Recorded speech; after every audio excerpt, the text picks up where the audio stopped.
అవినీతికి యుద్ధం నిరుపేదల రాజైమము కాచే జగనన్నకు మే సైన్యం ఏ బాచికలిక పారవులే శకుని ఎత్తులిక చెల్లవు కుంట నక్కలే గుంపుగా వచ్చి కూటమి కట్టి కుట్రలు పన్నిన జగనను సింహముదే తుది విజయం ఘన విజయం. కాసేపట్లో ప్రారంభమయ్యే వైఎస్ఆర్సీపీ ఎన్నికల శంకరరావు సభకు పెద్ద ఎత్తున కార్యకర్తలందరూ కూడా తరలి వస్తున్నారు. అలాగే కొంతమంది బైకుల మీద, కొంతమంది బస్సుల మీద సీఎం వైఎస్ జగన్మోహన్ రెడ్డి చెప్పే ప్రసంగాన్ని వినేందుకు పెద్ద ఎత్తున ప్రజలందరూ కూడా, ప్రజలతో పాటు కార్యకర్తలు కూడా అందరూ కూడా తండోపతండాలుగా వస్తున్న పరిస్థితి అయితే మనకి కనిపిస్తుంది. ప్రస్తుతం మన అవంతి శ్రీనివాస్ ర్యాలీతో కార్యకర్తలతో కలిసి సభా ప్రాంగణం వద్దకు చేరుకున్నారు.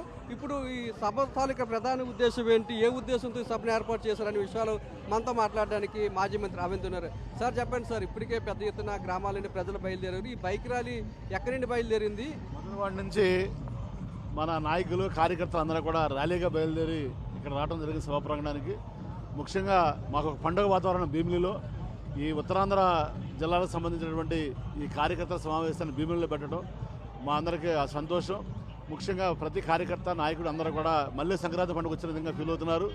సమర శంకరం ఎక్కడి నుంచో పూరిస్తాం, మళ్ళీ జగన్ గారిని మళ్ళీ ముఖ్యమంత్రిగా చేసుకుంటానికి ప్రజలందరూ కూడా ఇడుపులపై నుంచి ఇచ్చేపురం వరకు అందరూ కూడా సిద్ధంగా ఉన్నారు. ఎప్పుడు ఎలక్షన్ జరిగినా మళ్ళీ జగన్ గారు ముఖ్యమంత్రి అవడం తథ్యం. మళ్ళీ భీమిలిలో కూడా వైఎస్ఆర్సీపీ జెండా ఎగరవేసి సారకు బహుమతిగా ఇస్తామని తెలియజేసుకుంటూ సెలవు తీసుకుంటున్నారు. ఈ నియోజకవర్గంలో పెట్టడం పట్ల మీ అభిప్రాయం ఏంటి సార్? తప్పనిసరిగా అది మా అందరూ అదృష్టం. ఇది మంచి శుభసూచిక. రాష్ట్రానికి ఉత్తరంగా ఈశాన్యంగా ఉన్నటువంటి మరి ఈ నియోజకవర్గం తప్పనిసరిగా ఇక్కడ ఏది పెట్టినా కూడా సక్సెస్ అవుతుంది. మళ్ళీ అత్యధిక సీట్లు గెలుచుకుని జగన్ గారు ముఖ్యమంత్రి అవడం ఖాయం. ఓకే,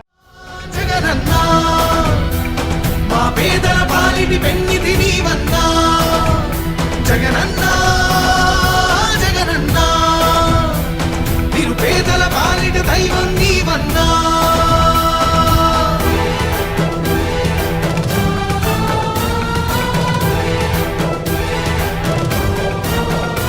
మన జెండా మోసేది, ప్రతి నియోజకవర్గంలో మీటింగులలో పాల్గొనేది ఆ పేదవాడే పాల్గొంటాడు అని చెప్పి సందర్భంగా తెలియజేస్తా ఉన్నాను. కష్టాలే రాకుండా కాపాడే మా దైవం, మా కన్నీళ్ళన్నీ తుడిచే మనసున్న మానేస్తం. గతకాలపు పాలకులే మసి చేసిన బతుకులకు ఆశల ఊపిరినే పోయగా వచ్చాడే మా కొరకు. అడగనిదే అన్నం పెట్టి ఉండేందుకు నీడను ఇచ్చి ప్రతి గడపకు వెలుగులు పంచి వరమిచ్చిన నాయకుడు. జనబలమే తన బలమై మమ్మేలే మాహితుడు. మా జగనన్నకు సైన్యంగా వేస్తా